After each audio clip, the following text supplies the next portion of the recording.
नमस्कार प्रिय विद्यार्थियों, आज की इस वीडियो के माध्यम से हम चर्चा करेंगे जूलॉजी के बारे में। अगर आप बीएससी के 6 सेमेस्टर में हैं और जूलॉजी आपका सब्जेक्ट है तो आपके लिए ये वीडियो सबसे महत्वपूर्ण है। इस वीडियो में आज हम 100 ऑब्जेक्टिव टाइप के प्रश्नों की चर्चा करेंगे, जो एक प्रकार का आपका मॉडल पेपर है। इस मॉडल पेपर में हमने 3 वर्षों से जो रिपीटेड क्वेश्चंस हैं उनको इंक्लूड किया है, जो बार बार एग्जाम में आपके पूछे जाते हैं। जैसा कि आप सब जानते हैं कि इस बार लगभग यूनिवर्सिटी के जो एग्ज़ाम्स होने हैं वो OMR पाठ्यक्रम पर होने हैं। इसीलिए हमने प्रयास ये किया है कि ज़्यादा से ज़्यादा MCQ की सीरीज़ लाई जाए, ताकि आप सबका प्रैक्टिस बहुत ज़्यादा बेटर हो सके और आप एग्ज़ाम में अच्छा स्कोर कर पाएँ। आज हमारा ये प्रैक्टिस सेट नंबर फर्स्ट है, जिसमें हम जूलॉजी के पेपर फर्स्ट के ऑब्जेक्टिव मॉडल पेपर की चर्चा करेंगे। दोस्तों, आप सबको पता है कि हमारे यूट्यूब प्लेटफॉर्म पर क्लासेस हिंदी और इंग्लिश दोनों माध्यम में आती हैं। बहुत सारे विद्यार्थियों का ये कमेंट रहता है, ये क्वेश्चन रहता है कि क्लास हमें बाइलिंगुअल ना दे करके किसी पार्टिकुलर एक लैंग्वेज में दिया जाए। तो हमने प्रयास ये किया है कि हम इंग्लिश और हिंदी दोनों कंबाइंड लेकर के चलेंगे, लेकिन आज की इस क्लास में हम इम्पॉर्टेंट जो क्वेश्चंस हैं उनको हिंदी लैंग्वेज में ही समझने का प्रयास करेंगे। हेलो दोस्तों, मैं सोनू आप सभी दोस्तों का अपने YouTube platform SB study point पर बहुत बहुत स्वागत करता हूं। तो चलिए आज की इस क्लास को स्टार्ट करते हैं। तो जूलॉजी में आपका जो पहला प्रश्न पत्र है वो है एवोल्यूशनरी एंड डेवलपमेंटल बायोलॉजी। इसका हिंदी तात्पर्य है कि जैव विकासीय एवं विकासात्मक जीव विज्ञान। यह आपका पेपर टाइटल है, जिसमें पहला क्वेश्चन है कार्बनिक विकास के मुख्य स्रोत कौन हैं। तो कार्बनिक विकास के जो मुख्य स्रोत हैं वो है उत्परिवर्तन। आंसर हो जाएगा ऑप्शन नंबर द। इसमें ऑप्शन आ, बा, सा और दा के फॉर्म में है। तो मैं प्रयास ये करूंगा दोस्तों कि ऑप्शन आपको A, B, C और D के फॉर्म में बताने का, ताकि आप सबको समझने में भी आसानी रहे। आप सबसे निवेदन करना चाहेंगे कि सभी साथी के साथ वीडियो को शेयर कर दीजिएगा अपने, और चैनल पर अगर नए हैं तो प्लीज़ चैनल को सब्सक्राइब कर लीजिएगा। प्रश्न नंबर 2, जिसमें विकास हेतु उपयोग एवं अनुपयोग का सिद्धांत किसने दिया था। तो इस सिद्धांत को दिया था लैमार्क ने। आंसर हो जाएगा इसमें ऑप्शन नंबर सा सही उत्तर। प्रश्न नंबर 3, जिसमें क्वेश्चन है कि मॉडर्न सिंथेटिक सिद्धांत के अनुसार निम्नलिखित में से कौन सा विकास के लिए उत्तरदायी होता है। प्राकृतिक वर्ण, उत्परिवर्तन, या फिर ऑप्शन नंबर सी उत्परिवर्तन एवं प्राकृतिक वर्ण, और डी दिया गया है इनमें से कोई नहीं। तो इस क्वेश्चन में आपका सही उत्तर हो जाएगा आंसर नंबर सी, यानी कि मॉडर्न सिंथेटिक सिद्धांत के अनुसार निम्नलिखित में से विकास के लिए उत्तरदायी जो है वो उत्परिवर्तन एवं प्राकृतिक वर्ण है। अगला क्वेश्चन प्रश्न नंबर 4, जिसमें है कि जर्मप्लाज की निरंतरता का सिद्धांत किसने प्रस्तुत किया था। तो इस सिद्धांत का प्रतिपादन किया था ह्यूगो डी व्रीज ने। आंसर हो जाएगा option number the correct Uttar. Next question प्रश्न नंबर 5, जिसमें है लैमार्क वाद के अनुसार विकास के पीछे प्रेरक शक्ति है। ऑप्शन में दिया गया है A चयन, B उत्परिवर्तन, C है अंगों का उपयोग एवं अनुप्रयोग, और ऑप्शन D जिसमें दिया गया है लैंगिक चयन। तो इस क्वेश्चन में जो सही उत्तर हो जाएगा वो हो जाएगा आपका ऑप्शन नंबर C। लैमार्क वाद के अनुसार विकास के पीछे प्रेरक शक्ति अंगों का उपयोग एवं अनुप्रयोग है। ओके, चलिए नेक्स्ट क्वेश्चन है प्रश्न नंबर 6, जिसमें है क्वेश्चन चार्ल्स डार्विन ने पुस्तक में प्राकृतिक चयन द्वारा विकास के अपने सिद्धांत को रेखांकित किया था। ऑप्शन है प्रश्न नंबर A यानी A प्रजातियों के उद्गम पर, B ऑप्शन है जीवन की उत्पत्ति पर, ऑप्शन C जिसमें है फिलॉसफी जूलॉजी, और ऑप्शन नंबर D मनुष्य का वातावरण या मनुष्य का आवरण। तो इसमें जो सही उत्तर हो जाएगा ऑप्शन नंबर A हो जाएगा प्रजातियों के उद्गम पर। चार्ल्स डार्विन ने प्रजातियों के उद्गम पर पुस्तक में प्राकृतिक चयन द्वारा विकास के अपने सिद्धांत को रेखांकित किया था। प्रश्न नंबर, कृत्रिम चयन के बारे में निम्नलिखित में से कौन सा कथन सही है। तो कृत्रिम चयन की बात हो रही है, तो पहले ऑप्शन नंबर A को चेक करेंगे, जिसमें इसका परिणाम स्वरूप सबसे योग्य जीव ही बचते हैं। तो ये कथन असत्य है। अगला कथन है कि इसके अंतर्गत मनुष्य द्वारा विशिष्ट गुण वाले जीवों का जानबूझकर प्रजनन कराया जाता है। तो यही आंसर इसमें करेक्ट उत्तर होगा। कृत्रिम चयन के बारे में यही कथन सत्य है। अगला क्वेश्चन है प्रश्न नंबर 8, और इस क्वेश्चन में पूछा गया है कि निम्नलिखित में से कौन सा विकास के सिंथेटिक सिद्धांत का भाग नहीं है। पहला ऑप्शन अनुवांशिक विचलन, B ऑप्शन दिया गया है उपार्जित लक्षणों की वंशानुगति, ऑप्शन C है प्राकृतिक चयन, और D है भौगोलिक पृथक्करण। तो सही उत्तर है ऑप्शन नंबर बा, यानी उपार्जित लक्षणों की वंशान गति। इनमें से सिंथेटिक सिद्धांत का भाग उपार्जित लक्षणों की वंशान गति नहीं है, बाकी अनुवांशिक विचलन, भौगोलिक पृथक्करण, प्राकृतिक चयन, ये सभी सिंथेटिक सिद्धांत के अंतर्गत आते हैं। प्रश्न नंबर 9, जिसमें क्वेश्चन है कि माना जाता है कि निम्नलिखित में से किस कारक ने बड़े पैमाने पर विलुप्त में योगदान दिया है। ऑप्शन ए जिसमें ज्वालामुखी विस्फोट, बी है क्षुद्रग्रह की टक्कर, सी है जलवायु परिवर्तन और ऑप्शन नंबर डी जिनमें दिया गया ये सभी। तो करेक्ट उत्तर आपका हो जाएगा ऑप्शन नंबर बा, क्षुद्रग्रह की टक्कर। ओके, चलिए अगला क्वेश्चन प्रश्न नंबर 10, जिसमें है कि सामूहिक विलुप्ति को उन घटनाओं के रूप में परिभाषित किया जाता है जहां पृथ्वी की एक बड़ा भाग नष्ट हो जाता है। तो पृथ्वी का एक बड़ा भाग जिसमें जैव विविधता है, सामूहिक विलुप्ति को उन घटनाओं के रूप में परिभाषित किया जाता है जहां पृथ्वी की जैव विविधता का एक बड़ा भाग नष्ट हो जाता है। आंसर हो जाएगा ऑप्शन नंबर डी इस क्वेश्चन का राइट उत्तर। प्रश्न नंबर 11, जिसमें है कि सामूहिक विलुप्ति की घटना जो लगभग 65 मिलियन वर्ष पहले घटी और जिसमें गैर एडिबियन डायनासोर और अन्य प्रजातियों का विनाश हो गया, उसे विलोप घटना को, यानी उसे किस घटना को हम विलोप घटना कहते हैं। तो इसमें आपका आंसर हो जाएगा option number C, Cretaceous Paleogene. Okay, तो सामूहिक विलुप्ति की घटना जो लगभग 65 मिलियन वर्ष पहले घटी जिसमें गैर एडिबियन डायनासोर और कई अन्य प्रजातियों का विनाश हो गया, उसे क्रेटियस पेलियोजीन विलोप घटना कहा जाता है। आंसर हो जाएगा ऑप्शन नंबर सी इस क्वेश्चन का सही उत्तर। प्रश्न नंबर 12, जिसमें है कि निम्नलिखित में से कौन सा एक कोशिका विशिष्टीकरण में शामिल मास्टर नियामक जीन है। तो इसमें आपका जो सही उत्तर हो जाएगा वो हो जाएगा option number B, haemoglobin. Haemoglobin क्या है, विशिष्टीकरण में शामिल मास्टर नियामक जीन है। अगला क्वेश्चन है प्रश्न नंबर 13, जिसमें प्रश्न पूछा गया है कि कौन सी भ्रूणग्राही झिल्ली विकासशील भ्रूण द्वारा उत्पादित अपशिष्ट पदार्थों को संग्रहित करती है। आपके ऑप्शन है ऑप्शन नंबर फर्स्ट जिसमें भ्रूणावरण, बी ऑप्शन दिया गया है जरायु, सी है अपारा पोशिका और डी है वेटेलिन झिल्ली। तो करेक्ट उत्तर हो जाएगा इसमें अपारा पोशिका। ये एक प्रकार की भ्रूणग्राही झिल्ली है जो विकासशील भ्रूण द्वारा उत्पादित अपशिष्ट पदार्थों का संग्रहण करती है।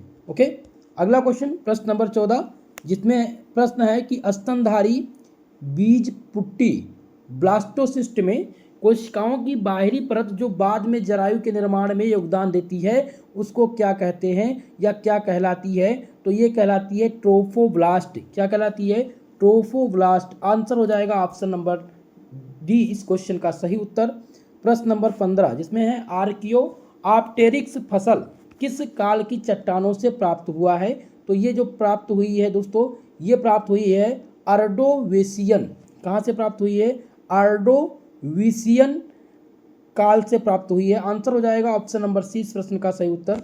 प्रश्न नंबर 16, जिसमें है कि किसी जीव में पूर्व जाइए लक्षणों का पुनः उद्भव क्या कहलाता है। तो इसका जो पुनः उद्भव है वो क्या कहलाता है, एटविज्म कहलाता है। आंसर हो जाएगा ऑप्शन नंबर ए इस प्रश्न का सही उत्तर। प्रश्न नंबर 17, जिसमें है कि कार्बनिक विकास इनमें से किस तथ्यों की व्याख्या करते हैं। तो कार्बनिक विकास इनमें से किस तथ्य की व्याख्या करते हैं, विभिन्नताओं के साथ किसी प्रजाति का इतिहास एवं विकास। आंसर हो जाएगा ऑप्शन नंबर सी। अगला क्वेश्चन प्रश्न नंबर 18, और इस क्वेश्चन में पूछा गया है कि निम्नलिखित में से किस वैज्ञानिक का संबंध गैलापागो द्वीप से है। तो गैलापागो द्वीप से कौन से वैज्ञानिक संबंधित हैं ये पूछा गया है। ऑप्शन में है ए डार्विन, बी लैमार्क, सी है वेलेस और डी दिया गया है मूलर। तो इस क्वेश्चन का जो सही उत्तर हो जाएगा वो हो जाएगा डार्विन। डार्विन का संबंध गैलापागो द्वीप से है। आंसर हो जाएगा ऑप्शन नंबर ए। प्रश्न नंबर 19, जिसमें है कि निम्नलिखित में से कौन आदि स्तनी है। आदि स्तनी में पूछा गया है। तो दोस्तों कांटेदार चींटीखोर, कांटेदार चींटीखोर ये आदि स्तनी है। आंसर हो जाएगा ऑप्शन नंबर बी करेक्ट उत्तर। नेक्स्ट क्वेश्चन है प्रश्न नंबर 20, जिसमें पूछा गया है कि निम्नलिखित में से कौन सा कार्बनिक विकास का प्रमाण है। चलिए बताने का प्रयास कीजिएगा कि कार्बनिक विकास का प्रमाण इनमें से कौन सा है। तो पक्षियों एवं चमगादड़ के पंख ये क्या हैं, ये कार्बनिक विकास के प्रमाण हैं। आंसर हो जाएगा ऑप्शन नंबर सी इस प्रश्न का सही उत्तर। चलिए अगले क्वेश्चन की तरफ बढ़ते हैं। प्रश्न नंबर 21 जिसमें है कि निम्नलिखित में से कौन सरीसृप एवं पक्षियों के बीच संयोजी कड़ी है। इसमें आपके ऑप्शन दिए गए हैं आर्निथोराकाइंस, बी है पेरिपेटिस, सी आर्कियोप्टेरिक्स और डी दिया गया है एकिडना। तो इनमें से जो सही उत्तर आपका है वो हो जाएगा ऑप्शन नंबर सी आर्कियोप्टेरिक्स। निम्नलिखित में से सरीसृप एवं पक्षी के बीच संयोजी कड़ी आर्कियोप्टेरिक्स है। अगला क्वेश्चन प्रश्न नंबर 22 जिसमें पूछा गया है कि जीवन की उत्पत्ति कहाँ हुई है। चलिए बताने का प्रयास कीजिएगा। आपके ऑप्शन दिए गए हैं ए समुद्री किनारे पर, बी है वातावरण में, सी ऑप्शन दिया गया पृथ्वी की सतह के नीचे और ऑप्शन नंबर डी है समुद्र में। तो जीवन की जो उत्पत्ति हुई है दोस्तों वो समुद्र में हुई है। आंसर नंबर डी इस प्रश्न का सही उत्तर हो जाएगा। चलिए अगला क्वेश्चन प्रश्न नंबर 23 जिसमें है कायांतरण आमतौर पर जानवरों के निम्नलिखित में से किस समूह में देखा जाता है। तो स्तनधारियों में या फिर पक्षियों में या फिर उभयचर में। तो ये उभयचर में देखा जाता है। ठीक है, कायांतरण आमतौर पर जानवरों के उभयचर में देखा जाता है। अगला क्वेश्चन प्रश्न नंबर 24 जिसमें प्रश्न पूछा गया है कि कशेरुकियों में कायांतरण को विनियमित करने के लिए उत्तरदायी सबसे महत्वपूर्ण हार्मोन कौन सा है। इसमें पहला दिया गया किशोर hormones, option B thyroid hormone, C है वृद्धि हार्मोन और ऑप्शन नंबर डी है इंसुलिन। तो इस क्वेश्चन का जो सही उत्तर हो जाएगा दोस्तों हो जाएगा option number B thyroid hormone. कशेरुकियों में विनियमित करने के लिए उत्तरदायी सबसे महत्वपूर्ण जो हार्मोन है वो थायराइड हार्मोन है। अगला क्वेश्चन प्रश्न नंबर 25 और 25 नंबर क्वेश्चन में प्रश्न पूछा गया है कि गुणसूत्रांत टीलोमियर प्रत्येक कोशिका विभाजन के साथ छोटी होती जाती है और ये किससे संबंधित होती है। तो ये जो संबंधित होती है ये टेलोमेरेज एंजाइम की गतिविधि में वृद्धि से संबंधित है। आंसर हो जाएगा ऑप्शन नंबर द इस प्रश्न का करेक्ट उत्तर। प्रश्न नंबर 26 जिसमें प्रश्न है कि कुपोषण के बिना कम कैलोरी के सेवन का परिणाम होता है। तो याद रखेंगे दोस्तों यहाँ पर आंसर हो जाएगा ऑप्शन नंबर आपका बा उम्र बढ़ने में देरी और लंबा जीवन काल। कुपोषण के कारण बिना कम कैलोरी के सेवन का परिणाम यह होता है कि उम्र बढ़ने में देरी होती है और आपका जीवन काल लंबा होता है। अगला क्वेश्चन लेते हैं प्रश्न नंबर 27 आपकी स्क्रीन पर और 27 नंबर प्रश्न में पूछा गया है क्वेश्चन कि स्तनधारी यकृत की पुनर्योजी क्षमता किसके प्रसारण के कारण होती है। आंसर है इसमें आपका हेपेटोसाइट्स। आंसर हो जाएगा ऑप्शन नंबर ए हेपेटोसाइट। ये क्या है, ये स्तनधारी यकृत की पुनर्योजी क्षमता का प्रसार है। तो ये किसके कारण होता है, स्तनधारियों की यकृत की पुनर्योजी क्षमता के कारण होता है। अगला क्वेश्चन प्रश्न नंबर 28 नंबर क्वेश्चन है कि भ्रूण में नेत्र के विकास के दौरान ऑप्टिक्स कप निम्नलिखित को छोड़कर पूरी आँख का निर्माण करते हैं। तो पूरी आँख का जो निर्माण करते हैं वो इसमें कौन सा हो जाएगा, ऑप्शन नंबर सा यानी सी लेंस। ठीक है, चलिए अगला क्वेश्चन लैमार्कवाद का मूल सिद्धांत पूछा गया है। तो लैमार्कवाद का जो मूल सिद्धांत था वो था उपार्जित लक्षणों की वंशानुगति। आंसर नंबर द इस प्रश्न का सही उत्तर है। प्रश्न नंबर 30 जिसमें है कि उस जहाज का नाम जिस पर डार्विन ने प्राकृतवादी के रूप में कार्य किया था। तो उस जहाज का नाम क्या था, उस जहाज का नाम था बीगल। क्या नाम था, बीगल नाम था उस जहाज का जिस जहाज पर डार्विन ने प्राकृतवादी के रूप में कार्य किया था। आंसर हो जाएगा ऑप्शन नंबर 22 प्रश्न का सही उत्तर। प्रश्न नंबर 31 जिसमें है कि ऑरिजिन ऑफ स्पेसीज नामक पुस्तक किस वर्ष प्रकाशित की गई थी। तो ये पुस्तक प्रकाशित की गई थी कब, 1859 में प्रकाशित की थी। ठीक है, आंसर हो जाएगा ऑप्शन नंबर ए। अगले प्रश्न की ओर बढ़ेंगे। प्रश्न नंबर 32 जिसमें है कि विकास की दृष्टि से उत्परिवर्तन कहाँ होना चाहिए। तो विकास की दृष्टि से उत्परिवर्तन जो होना चाहिए वो जर्म प्लाज्म डी में होना चाहिए। आंसर हो जाएगा ऑप्शन नंबर 20 प्रश्न का राइट उत्तर। 33 नंबर क्वेश्चन जिसमें है अनुकूली विकर्ण अक्सर विकास से जुड़ा होता है। तो अनुकूली विकर्ण अक्सर विकास से जुड़ा होता है अपसारी। आंसर हो जाएगा ए इस क्वेश्चन में राइट उत्तर। चलिए अगला क्वेश्चन प्रश्न नंबर 34, जिसमें है सदृश जिसे अनुरूप कहते हैं, अनुरूप संरचनाएं विकास का परिणाम है। तो ये जो संरचनाएं हैं ये अभिसारी विकास का परिणाम है। किस विकास का? अभिसारी। आंसर हो जाएगा ऑप्शन नंबर 22 प्रश्न का राइट उत्तर। प्रश्न नंबर 35, सह विकास निम्न कारणों से हो सकती है। तो सह विकास जो है ये किस कारण से? तो ये जो होता है दोस्तों ये पर भक्षण का दबाव के कारण। आंसर हो जाएगा ऑप्शन नंबर 22 प्रश्न का राइट उत्तर। प्रश्न नंबर 36, जिसमें है कि किसी जनसंख्या में क्रमिक पीढ़ियों के दौरान एलील आवृत्तियों में परिवर्तन किसकी एक विशेषता है? तो ये किसकी विशेषता है? ये विशेषता है सूक्ष्म विकास का। आंसर हो जाएगा ऑप्शन नंबर 22 प्रश्न में सही उत्तर। प्रश्न नंबर 37, जिसमें प्रश्न है कि एक आबादी के सभी सदस्यों में उपस्थित जीन का योग क्या कहलाता है?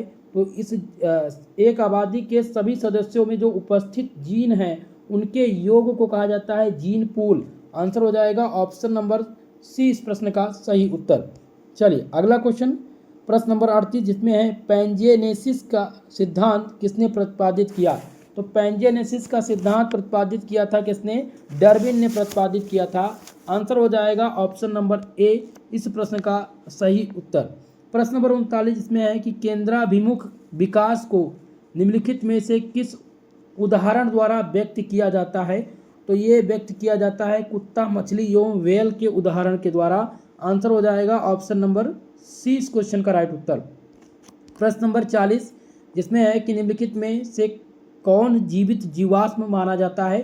तो जीवित जीवाश्म की श्रेणी में लैटिमेरिया आता है। लैटिमेरिया ये जीवित जीवाश्म है। आंसर हो जाएगा ऑप्शन नंबर द इस क्वेश्चन का आंसर। प्रश्न नंबर 41, जिसमें है कि निम्नलिखित में से कौन सी गैस, क्वेश्चन है कि कौन सी गैस आदि पृथ्वी पर उपस्थित नहीं थी? आदि पृथ्वी पर उपस्थित नहीं थी। CH4, CO2, O2 या NH3। तो यहाँ पर सही उत्तर हो जाएगा ऑप्शन नंबर सी O2। O2 यहाँ पृथ्वी पर ये एक प्रकार की आदि गैस है, ठीक है, जो पहले उपस्थित नहीं थी। अगला क्वेश्चन प्रश्न नंबर 42, जिसमें है कि निम्नलिखित में से किस काल में जीवन नहीं था?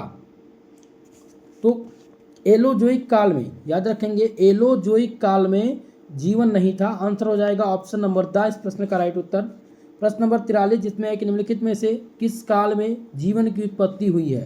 तो जीवन की उत्पत्ति किस काल में हुई है? तो ये प्री कैम्बियन काल में हुई थी। कब हुई है? प्री कैम्बियन काल में जीवन की उत्पत्ति हुई है। आंसर हो जाएगा ऑप्शन नंबर सी इस प्रश्न का सही उत्तर। अगला क्वेश्चन प्रश्न नंबर 44, जिसमें है कि परिपक्वन के दौरान विकसित होने वाला अंडाणु से पृथक होने वाले लघु कोशिकाएं होती हैं। तो ये लघु कोशिकाएं क्या होती हैं? पोलर कोशिकाएं, प्राथमिक अंडाणुजन कोशिकाएं या द्वितीयक शुक्राणुजन कोशिकाएं या प्राथमिक उगोनिया। तो सही उत्तर हो जाएगा पोलर कोशिकाएं, ठीक है। परिपक्वन के दौरान विकसित होने वाले अंडाणु से पृथक होने वाला लघु कोशिकाएं पोलर कोशिकाएं होती हैं। अगला क्वेश्चन है प्रश्न नंबर 45 और इसमें क्वेश्चन पूछा गया है कि अनिषेक जनन की प्रक्रिया में होता है। तो अनिषेक जनन की प्रक्रिया में क्या होता है? निषेचन के बिना अंडाणु में विदलन होता है। आंसर हो जाएगा ऑप्शन नंबर द इस प्रश्न का सही उत्तर। प्रश्न नंबर 46, जिसमें है कि मेढक के केस में निषेचन कहाँ पर होता है? तो मेढक के केस में कहाँ पर निषेचन होता है? गर्भाशय में या फिर फेलोपियन नालिका में या जल में या अंडवाहिनी के ऊपरी भाग में? तो सही उत्तर हो जाएगा ऑप्शन नंबर सा जल में। मेढक के केस में निषेचन जो होता है वो जल में होता है। अगला क्वेश्चन प्रश्न नंबर 47, जिसमें है कि शुक्राणु जनन की क्रिया में एक प्राथमिक शुक्राणु जनन कोशिका के कितने शुक्राणु निर्मित होते हैं? तो शुक्राणु जो निर्मित होते हैं उनकी संख्या 4 है। आंसर हो जाएगा ऑप्शन नंबर 22 प्रश्न का सही उत्तर। चलिए अगले क्वेश्चन की तरफ। प्रश्न नंबर 48, जिसमें है कि मेढक की प्राथमिक शुक्राणुजन कोशिकाओं में गुणसूत्रों की संख्या कितनी होती है? तो गुणसूत्रों की जो संख्या होती है वो कितनी होती है? वो शुक्राणुजन कोशिका के समान ही होती है। कितनी होती है? शुक्राणुजन कोशिका के समान। आंसर हो जाएगा ऑप्शन नंबर 20 क्वेश्चन में सही उत्तर। अगला क्वेश्चन प्रश्न नंबर 49, इसमें पूछा गया है कि इनमें से कौन सा माइक्रो एवोल्यूशन बृहत विकास का उदाहरण है? तो माइक्रो एवोल्यूशन बृहत विकास का जो उदाहरण है वो है मनुष्य और चिंपैंजी का एक ही पूर्वज से विचलन। आंसर हो जाएगा option number B. Next question है प्रश्न नंबर 50, जिसमें क्वेश्चन है कि एक जनसंख्या हार्डी वेनबर्ग संतुलन में है जो समयुग्मी प्रमुख जीनोटाइप ए आवृत्ति इसकी दी गई 0.25 है, तो विषम युग्मनजी जीनोटाइप ए की आवृत्ति क्या होगी? तो इसकी जो आवृत्ति होगी वो होगी 0.50। आंसर हो जाएगा ऑप्शन नंबर 22 क्वेश्चन का राइट उत्तर। प्रश्न नंबर 51, कोप्रोलाइट्स जीवाश्म हैं जो बने होते हैं, तो कोप्रोलाइट्स क्या हैं? तो कोप्रोलाइट्स एक प्रकार के जीवाश्म हैं जो किससे बने होते हैं? तो ये जो बने होते हैं ये बने होते हैं जीवाश्म में परिवर्तित मल पदार्थ से। आंसर हो जाएगा ऑप्शन नंबर सी क्वेश्चन का राइट उत्तर। प्रश्न नंबर 52, जिसमें है कि लाख वर्ष पुराने जीवाश्मों के काल निर्धारण की मुख्य विधि क्या है? तो इसका सही उत्तर हो जाएगा रेडियो कार्बन डेटिंग।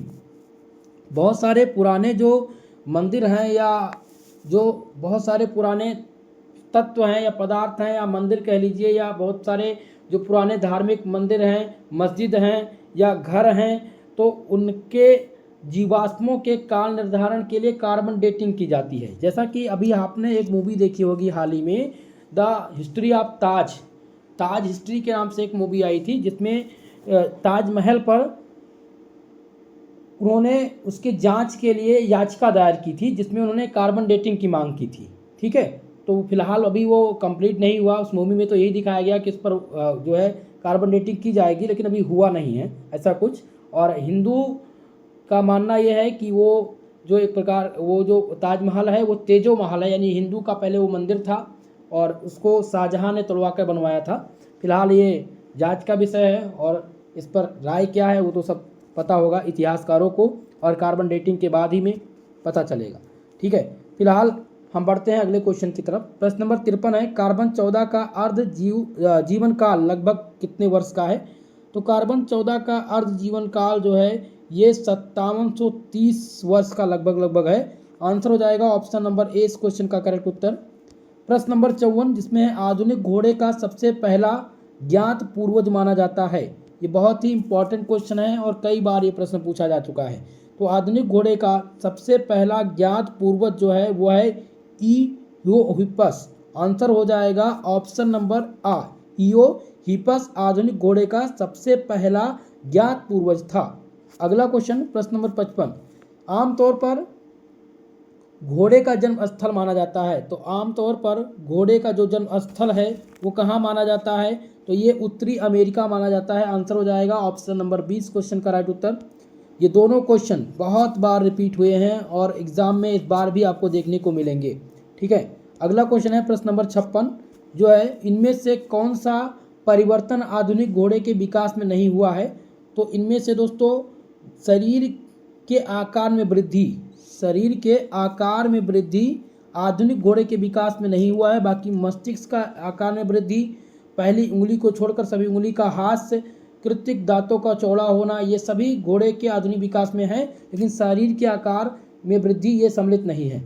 अगला क्वेश्चन प्रश्न नंबर 57 और 57 नंबर क्वेश्चन है कि निम्नलिखित में से किसमें अगुणित संख्या में गुणसूत्र पाए जाते हैं? तो अगुणित संख्या में गुणसूत्र जो पाए जाते हैं वो किसमें पाए जाते हैं? युग्मनक में। किसमें पाए जाते हैं? युग्मक, माफ कीजिएगा, युग्मक में पाए जाते हैं, युग्मनज में नहीं।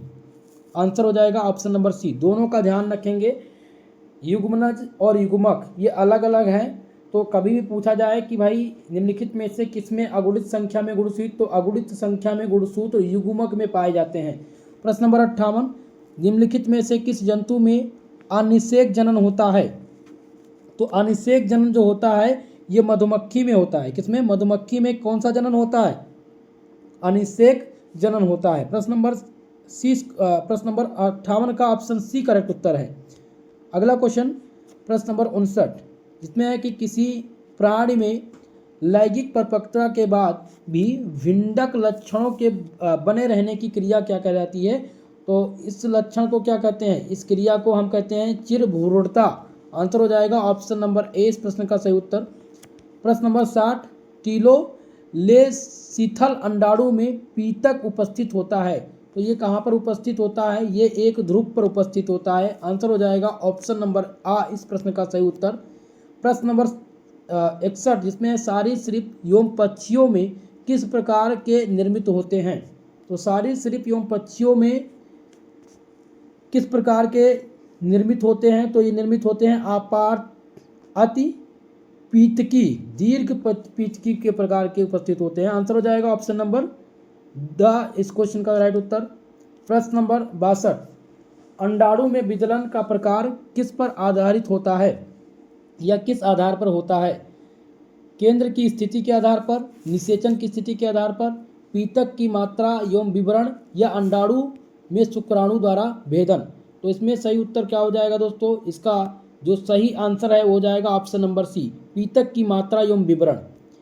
अंडाणु में विदलन का जो प्रकार है वो आधारित किस पर है? पीतक की मात्रा एवं विवरण पर आधारित है। अगला क्वेश्चन है प्रश्न नंबर 63 शुक्राणु द्वारा निष्कासित लाइटिक एंजाइम होता है। तो जो शुक्राणु द्वारा निष्कासित लाइटिक एंजाइम होता है ये क्या होता है? ये हाइलोरोडिनेज होता है। आंसर हो जाएगा ऑप्शन नंबर द इस प्रश्न का राइट उत्तर। नेक्स्ट क्वेश्चन प्रश्न नंबर 64 जिसमें है कि कितनी द्वितीयक शुक्राणु मृत कोशिका 400 शुक्राणु निर्मित करेगी?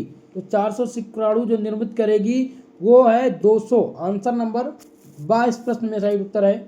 प्रश्न नंबर 65 जिसमें है आर्केंटेरान निम्नलिखित में से किसमें उपस्थित होता है? तो आर्केंटेरान जो उपस्थित होता है ये गैस्ट्रुला में उपस्थित होता है। आंसर हो जाएगा ऑप्शन नंबर सी इस क्वेश्चन का राइट उत्तर। प्रश्न नंबर 66 जिसमें है बास्टोपोर आगे चलकर क्या निर्मित करता है? तो बास्टोपोर जो निर्मित करता है ये क्या निर्मित करता है दोस्तों? ये मुख निर्मित करता है। आंसर हो जाएगा ऑप्शन नंबर आ इस प्रश्न का सही उत्तर। प्रश्न नंबर 67 और इसमें है कि जैविक प्रजाति संकल्पना के अनुसार एक प्रजाति जीवों का ऐसा समूह है। ये जीवों का किस प्रकार का समूह है? तो ये जीवों का इस प्रकार का समूह है जो परस्पर प्रजनन द्वारा क्या करते हैं? जननक्षम संतान उत्पन्न करते हैं। आंसर हो जाएगा ऑप्शन नंबर सी इस प्रश्न का सही उत्तर। चलिए अगले क्वेश्चन की ओर। प्रश्न नंबर 68 जिसमें है कि जैविक प्रजाति संकल्पना सबसे अधिक लागू होती है अलैंगिक रूप से प्रजनन करने वाले जीवों पर यह लागू होती है, या विलुप्त जीवों पर, या फिर लैंगिक रूप से प्रजनन करने वाले जीवों पर लागू होती है, या फिर इन सब पर? तो आंसर हो जाएगा ऑप्शन नंबर सी, जैविक प्रजाति संकल्पना सबसे अधिक लैंगिक रूप से प्रजनन करने वाले जीवों पर लागू होती है। अगला क्वेश्चन प्रश्न नंबर 69 कि विस्थानिक एलोपेट्रिक प्रजाति उद्भव तब होता है जब आबादी भौगोलिक रूप से पृथक हो जाती है, तब विस्थापित एलोपेट्रिक प्रजाति उद्भव होता है। आंसर हो जाएगा ऑप्शन नंबर ए इस प्रश्न का सही उत्तर। प्रश्न नंबर 70 जिसमें है कि इनमें से कौन प्रजाति उद्भव के लिए पश्च युग्मी प्रजनन अवरोध है? तो इनमें से सही उत्तर हो जाएगा ऑप्शन नंबर सी, यानी कि संकर संतान का बाध्यपन। प्रश्न नंबर 71 समस्थानिक प्रजाति उद्भव इसके बिना होता है, जिसमें ऑप्शन है भौगोलिक पृथक्करण, बी है प्राकृतिक चयन, आंसर ऑप्शन नंबर सी आनुवांशिक विचलन, और ऑप्शन नंबर डी संकरण। तो करेक्ट उत्तर इनमें से हो जाएगा ऑप्शन नंबर ए भौगोलिक पृथक्करण। समस्थानिक प्रजाति उद्भव भौगोलिक पृथक्करण के बिना होता है। अगला क्वेश्चन प्रश्न नंबर 72 जिसमें है कि इनमें से कौन समस्थानिक प्रजाति उद्भव का उदाहरण है? तो प्रजाति उद्भव का जो उदाहरण है वो है विभिन्न द्वीपों पर रहने वाले दो पक्षी प्रजातियां। अगला क्वेश्चन है प्रश्न नंबर 73 जिनमें है कि इनमें से कौन से भाग मध्य चर्म द्वारा उद्भवित होते हैं? तो मध्य चर्म द्वारा जो उद्भवित होते हैं वो हैं उत्सर्जी अंग एवं रुधिर परिसंचरण तंत्र। आंसर हो जाएगा ऑप्शन नंबर डी इस प्रश्न का सही उत्तर। प्रश्न नंबर 74 जिसमें है कि टेडपोल मछली से समानता रखता है क्योंकि ये क्या देता है? ये अंडे देता है, या इसकी देह पर सल्क होते हैं, या क्लोम द्वारा श्वसन करता है। तो जो टेडपोल मछली है मछली से जो समानता रखता है वो क्लोम द्वारा श्वसन करता है, ठीक है, इसलिए आंसर सी इसमें करेक्ट उत्तर हो जाएगा। प्रश्न नंबर 75 जिसमें है कि एक जनसंख्या के भीतर विभिन्न संभोग व्यवहारों की उपस्थिति के कारण सकता है। क्यों क्या हो सकता है? भौतिक पृथक्करण या विस्थानिक या फिर समस्थानिक प्रजाति उद्भव। तो इसमें सही उत्तर हो जाएगा समस्थानिक प्रजाति उद्भव। आंसर नंबर डी इस क्वेश्चन का राइट उत्तर हो जाएगा। ओके, तो दोस्तों आज की इस क्लास में हमने 75 मोस्ट इंपॉर्टेंट प्रश्नों को यहाँ पर सम्मिलित किया था जो आपको सॉल्व करा दिया है। और आप सबको एक बहुत ही इंपॉर्टेंट इन्फॉर्मेशन देना चाहूँगा। जिन भी स्टूडेंट को PDF नोट्स चाहिए उनके लिए बहुत ही इंपॉर्टेंट इन्फॉर्मेशन है। देखिए भाई, क्लास आपको तो मैं यूट्यूब पर देता रहता हूँ, लेकिन PDF जो हमारे मिलते हैं वो व्हाट्सएप ग्रुप में मिलते हैं, जिसके लिए आपको 100 रुपये पेमेंट करना है क्लास ज्वाइन करने के लिए। ठीक है, तो इसके लिए आपको अपना क्या करना है, आप जाएंगे, हमारा कॉन्टैक्ट नंबर है 9984947535। इस पर आप व्हाट्सअप करेंगे। ठीक है, एक बार नंबर दोबारा से मैं नोट डाउन कर दे रहा हूँ, 9984947535। इस पर आपको क्या करना है, व्हाट्सअप करना है अपना नाम, यूनिवर्सिटी का नाम लिख करके। ठीक है, तो आपको एक बारकोड दिया जाएगा जिस पे आपको 100 रुपये का पेमेंट करना है। उसके बाद में आपको व्हाट्सअप ग्रुप में ऐड कर दिया जाएगा, जहाँ पर क्लास का नोटिफिकेशन, क्लास के सभी नोट्स, ये सारी चीज़ें आपको मिलती रहेंगी। ठीक है दोस्तों, तो आज के लिए बस इतना ही। मिलते हैं किसी नेक्स्ट वीडियो में, तब तक के लिए जय हिंद, जय भारत।